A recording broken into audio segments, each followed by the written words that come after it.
Most producers ignore MIDI velocity, but it's the key to making your music come alive. If your drums sound flat or your piano feels robotic, velocity is probably the problem. Ableton has a built-in tool called the Velocity MIDI effect, and it gives you full control over how every note hits.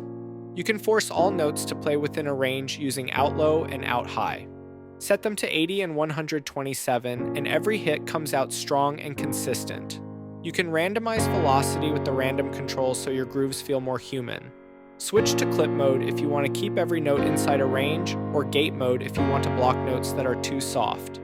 Fixed mode makes every note identical, which is perfect when you want a robotic feel. Drive pushes dynamics apart, making quiet notes quieter and loud notes louder. Compan does the opposite. It glues velocities together or exaggerates the range, depending on how you set it.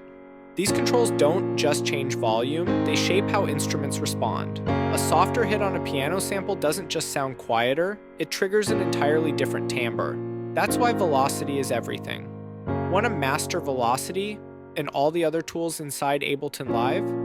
Comment Ableton, and we'll DM you the link to our free Ableton Live tools and resources.